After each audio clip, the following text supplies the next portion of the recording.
अभी आपको बराह रास्त लिए चलेंगे, फैसल करीम कुंडी गुफ्तगू कर रहे हैं। मैंने हमेशा उनसे कहा कि ये डायलॉग्स के ज़रिए, सुल्तान रई की बड़कों के ज़रिए चीज़ें हासिल नहीं होती, स्विच ऑन ऑफ से मसाइल हल नहीं होते, बल्कि हमने अपने सूबे का मुकदमा वफाक के साथ दलील और दलाइल के साथ लड़ना है।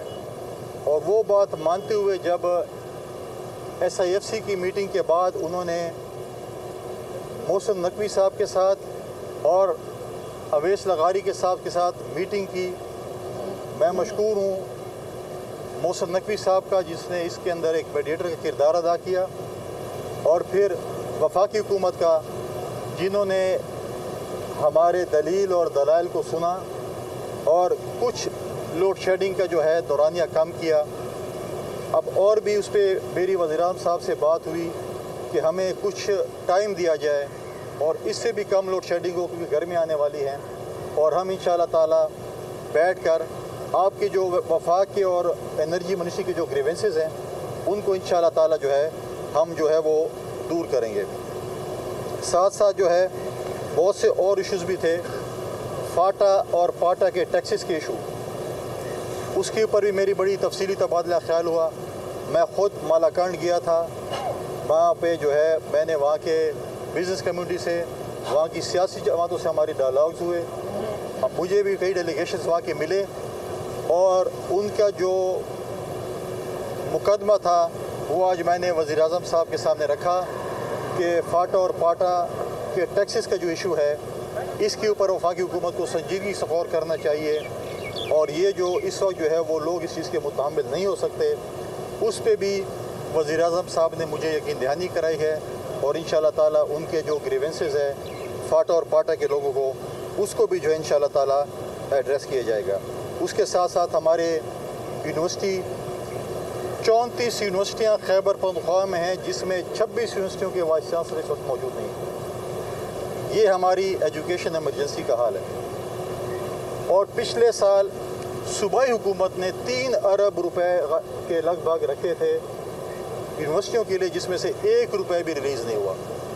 ये हमारी हेल्थ और एजुकेशन का, हेल्थ की तो आप बात छोड़े, एजुकेशन का हाल है कि यूनिवर्सिटी 34 यूनिवर्सिटियाँ, जिसमें से बहुत कम यूनिवर्सिटियाँ जो हैं वो इस वक्त अपने जो है वो अच्छी चल रही हैं, बाकी सब जो है इस वक्त वफाक की तरफ देख रहे हैं उनकी फंडिंग के लिए।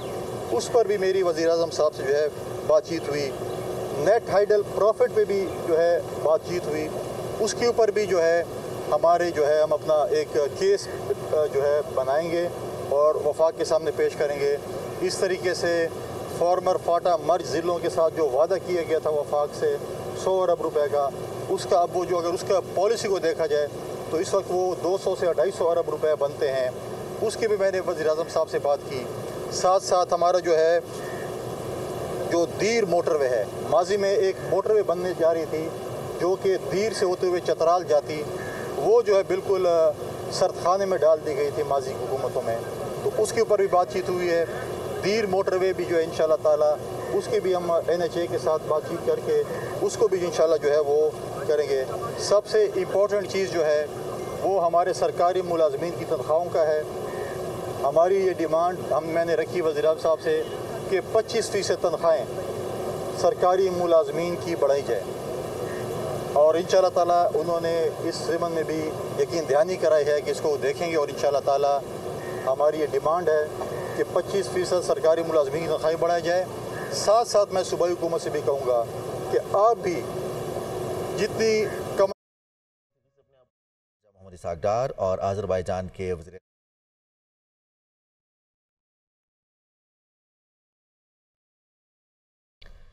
आज़रबाईजान के वज़ीर ख़ारिजा दफ्तर ख़ारिजा पहुँचे हैं और ये उनकी आमद के मनाज़िर है। दफ्तर ख़ारिजा में इस्लामाबाद में आज़रबाईजान के वज़ीर ख़ारिजा की दफ्तर ख़ारिजा आमद और इसहाक डार की जानिब से इस्तकबाल किया जा रहा है।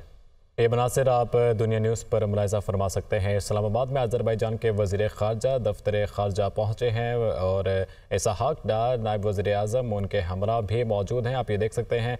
और इस्लामाबाद में आज़रबाईजान के वज़ीर ख़ारिजा उनकी दफ्तर ख़ारिजा आमद हुई है और उनका इस्तकबाल करने के लिए इसहाक डार वहाँ पर मौजूद है। और इस्लामाबाद के मनाजिर हैं, आज़रबाईजान के वज़ीर ख़ारिजा दफ्तर ख़ारिजा पहुँच चुके हैं। जी हाँ, ये मनाज़िर आप देख रहे हैं आज़रबाईजान के वज़ीर ख़ारिजा की दफ्तर ख़ारिजा आमद के मनाज़िर हैं और वज़ीर ख़ज़ाना के जानिब से उनको वज़ीर ख़ारिजा की जानिब से उनका इस्तकबाल किया गया है। इसहाक़ डार ने उनको खुशामदीद कहा है और अब दफ्तर ख़ारिजा का दौरा भी कराया जा रहा है। अहम मुलाकात भी होगी, 1-on-1 मुलाकात का सिलसिला भी होगा आज। आज़रबाईजान के वज़ीर ख़ारिजा की दफ्तर ख़ारिजा आमद के ये मनाज़िर आप देख रहे हैं दुनिया न्यूज़ की स्क्रीन पर और 1-on-1 मुलाकात होगी। अहम उमूर पर भी बातचीत की जाएगी और ख़ारिजा महाज पर भी गुफ्तगू होगी।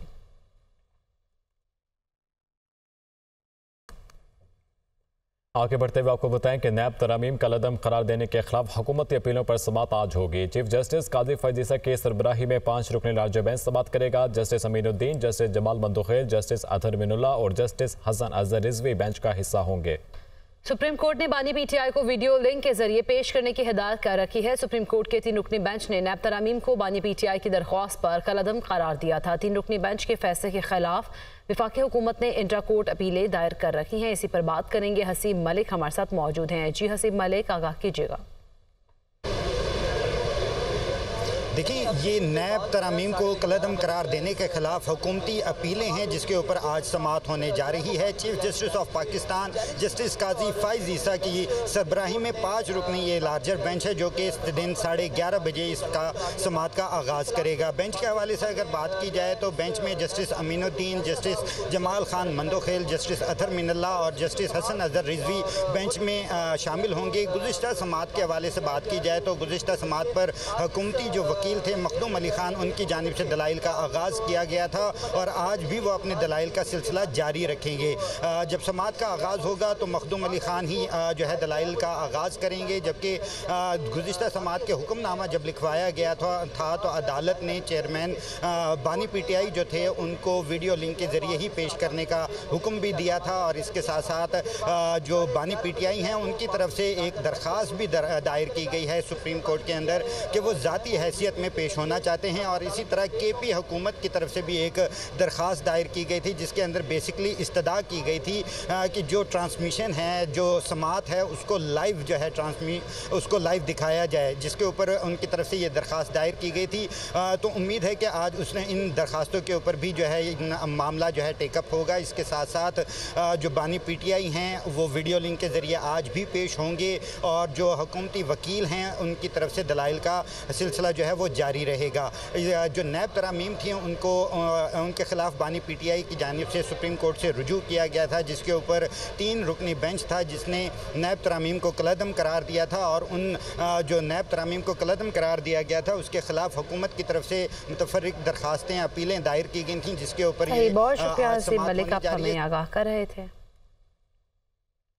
सेशन कोर्ट इस्लामाबाद ने बानी पीटीआई को थाना शहजाद टाउन में दर्ज 9 मई के दोनों मुकदमात से बरी कर दिया है। जुडिशल मजिस्ट्रेट उमर शब्बीर ने बरीयत की दरख्वास्तों पर महफूज फैसला सुना दिया है। अदालत ने नाकाफी शवाहिद की बुनियाद पर बानी पीटीआई को बरी कर दिया। अहम खबर, सेशन कोर्ट इस्लामाबाद ने बानी पीटीआई को थाना शहजाद टाउन में दर्ज 9 मई के दोनों मुकदमात से बरी कर दिया। जुडिशल मजिस्ट्रेट उमर शब्बीर ने बरीयत की दरख्वास्तों पर महफूज फैसला सुना दिया। अदालत ने नाकाफी शवाहिद की बुनियाद पर बानी पीटीआई को बरी किया है। जस्टिस मोहसिन अख्तर कियानी के खिलाफ सोशल मीडिया मुहिम पर तौहीन अदालत केस की समाअत आज नहीं होगी। Chief justice Islamabad high court Aamir Farooq की सरबराही में लार्जर बेंच ने समाअत करना थी। बेंच के रुकन जस्टिस मियां गुल हसन औरंगजेब आज रुखसत पर है। लार्जर बेंच के एक रुकन के रुखसत के बायस ये जो है नहीं होगा और इसी पर हम बात करेंगे। हमारे साथ मौजूद हैं रिजवान काजी। रिजवान, आगाह कीजिएगा। जी, इस्लामाबाद हाई कोर्ट के जस्टिस मोहसिन अख्तर कियानी के खिलाफ सोशल मीडिया मुहिम पर तौहीन अदालत केस की समाअत आज इस्लामाबाद हाई कोर्ट में होना थी और चीफ जस्टिस आमिर फारूक की सरबराही में 3 रुकनी लार्जर बेंच ने इस केस की समाअत करना थी। बेंच के रुकन जस्टिस मियां गुल हसन औरंगजेब आज रुखसत पर हैं और बेंच मुकम्मल न होने की वजह से आज जो है काज लिस्ट मंसूख कर दी गई है और जस्टिस मोहसिन अख्तर कियानी के खिलाफ सोशल मीडिया मुहिम पर तौहीन अदालत केस की समाअत बगैर कार्रवाई मुलतवी हो गई है और इसकी आइंदा समाअत के लिए तारीख जो है वो बाद में मुकर्रर की जाएगी। जी सही, बहुत शुक्रिया रिजवान काजी, आप हमें आगाह कर रहे थे।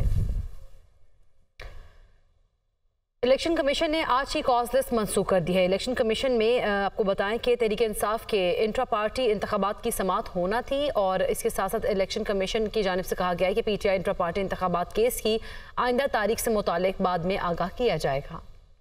इलेक्शन कमीशन ने आज की कॉस्ट लिस्ट मनसूख कर दी है। इंसाफ के इंटर पार्टी इंतखाबात की समात होना थी। बेंच के दम दस्तियाबी के बाद समात मुलतवी की गई। पीटीओ इंटर पार्टी इंतखाबात केस की आइंदा तारीख से मुतलिक बाद में आगाह किया जाएगा। इलेक्शन कमीशन की जानिब से ऐसा कहा गया है। इलेक्शन कमीशन ने आज की कॉस्ट लिस्ट मनसूख कर दी। इलेक्शन कमीशन में तहरीक इंसाफ के इंटर पार्टी इंतखाबात की समात होना थी। बिजली 3 रुपये 48 पैसे फी यूनिट महंगी होने का इम्कान। CPPA ने दरख्वास्त नेपरा में जमा करा दी। नेपरा में दरख्वास्त पर आज समात होगी। कीमतों में माहाना फ्यूल अप्रैल की माहाना फ्यूल कॉस्ट एडजस्टमेंट की मद में मांगा गया है। बिजली की कीमतों में इजाफे का इतलाक सिर्फ 1 माह के लिए होगा। आपको बताएं कि इलेक्शन कमीशन ने आज जो है वो आपको खबर दे रहे हैं। बिजली 3 रुपये 48 पैसे फी यूनिट महंगी होने का इम्कान है। CPPA ने दरख्वास्त नेपरा में जमा करा दी है और नेपरा में दरख्वास्त पर आज समात होगी। कीमतों में इजाफा अप्रैल की माहाना फ्यूल कॉस्ट एडजस्टमेंट की मद में मांगा गया है। बिजली की कीमतों में इजाफे का इतलाक सिर्फ 1 माह के लिए होगा। इसी पर बात करेंगे। ज़ीशान यूसुफ ज़ैबी हमारे साथ होंगे। आपको बताएं कि बिजली 3 रुपये 48 पैसे फी यूनिट महंगी होने का इम्कान जाहिर किया गया है और CPPA ने दरख्वास्त नेपरा में जमा करा दी है, जबकि नेपरा में दरख्वास्त पर आज समात होगी। कीमतों में इजाफा अप्रैल की माहाना फ्यूल कॉस्ट एडजस्टमेंट की मद में मांगा गया। बिजली की कीमतों में इजाफे का इतलाक सिर्फ 1 माह के लिए होगा। बिजली 3 रुपये 48 पैसे फी यूनिट महंगी होने का इम्कान है। CPPA ने दरख्वास्त नेपरा में जमा करा दी। नेपरा में दरख्वास्त पर आज समात होगी। कीमतों में इजाफा अप्रैल की माहाना फ्यूल कॉस्ट एडजस्टमेंट की मद में मांगा गया। बिजली की कीमतों में इजाफे का इतलाक सिर्फ 1 माह के लिए होगा। ज़ीशान यूसुफ हमारे साथ मौजूद हैं, तफसीलात से आगाह करेंगे। ज़ीशान बताइएगा। देखिए अली, आज कीमतों का जो है इस पर समात होगी। जो दरख्वास्त आई है 3 रुपये 48 पैसे बिजली महंगी होने का और इसका तयन किया जाएगा। ओगरा तमाम फरीकैन को सुनेगी, लेकिन इस दरख्वास्त में जो अहम बात है वो ये है कि ज़्यादा इन्हिसार जो किया गया है वो RLNG पर किया गया है और RLNG से तकरीबन 22 रुपये से ज़ायद फी यूनिट बिजली पैदा की गई है। अगर मैं आपके साथ तफसीलात शेयर करूँ तो RLNG से तकरीबन 24.97% बिजली पैदा की गई है। यानी अगर देखा जाए तो 25% बिजली जो है वो RLNG से पैदा की गई है, जो कि महंगी ज़राए है। इसके साथ साथ हाइडल जो सस्ता ज़राए है वो मौजूद है। आजकल पानी भी ज़्यादा है, लेकिन फिर भी हाइडल से कम बिजली पैदा की गई है। इसके साथ साथ अगर मकामी कोयले की बात की जाए तो मकामी कोयले से भी सस्ती बिजली पैदा की जा रही है, जो कि 15 रुपये कुछ पैसे फी यूनिट है, लेकिन उससे भी कम बिजली पैदा की गई है। आज देखा यह जाएगा कि RLNG से क्यों जो है ज़्यादा बिजली पैदा की गई है, लेकिन गालिब गुमान यही है। अगर हम माजी में देखें तो ऐसा होता है कि NPCC और NTDC की जानिब से कहा जाता है कि चूंकि सिस्टम में मुसलसल कॉन्स्टेंट्स है तो इसलिए जो सस्ते पावर प्लांट्स हैं उनको बंद रखा जाता है और RLNG से जो है वो बिजली महंगी बिजली पैदा की जाती है और इसका इम्पैक्ट आता है सारिफिन पर। लेकिन यहाँ पर अहम सवाल ये है कि नेपरा हर माह यही। शुक्रिया आपका। वेलकम बैक नाज़रीन। पाकिस्तान का नया मवासलाती सैटेलाइट पाकसेट MM1 आज खला में भेजा जाएगा। पाकसेट MM1 चीन के शीचांग लॉन्च सेंटर से खला में रवाना किया जाएगा। पाकसेट MM1 15 बरस तक काम करेगा।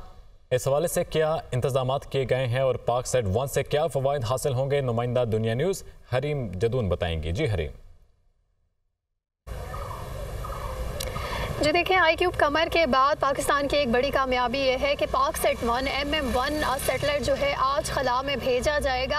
आज शाम को स्पार्को में इस हवाले से एक तकरीब का इनेकाद भी किया गया। ये तकरीब शाम 4 बजे आज शुरू होगी, जबकि सैटेलाइट लॉन्च किया जाएगा 5 बजे चाइना के शीचोंग सेंटर से। ये सैटेलाइट जो है वो लॉन्च किया जाएगा। इस हवाले से बड़ी स्क्रीन पर भी ये लॉन्चिंग दिखाई जाएगी।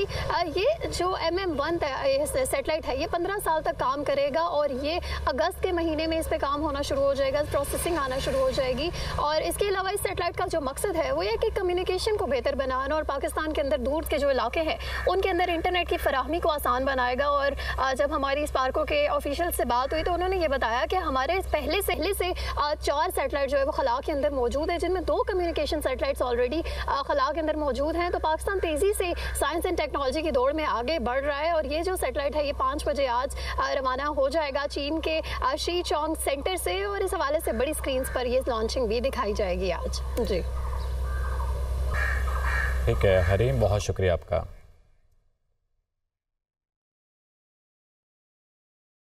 इस्लामाबाद हाई कोर्ट से आपको खबर देंगे। इलेक्शन ट्राइब्यूनल में इस्लामाबाद के हल्के NA 48 और 46 में मुबैना धांधली के खिलाफ अपीलों पर समात। मुस्तफ़ा नवाज खोखर और PTI उम्मीदवार के फॉर्म 45 मैच कर गए हैं। इलेक्शन ट्रिब्यूनल ने दौरान समात मवाजना किया। तफसीलात जानेंगे रिजवान काजी से। जी रिजवान।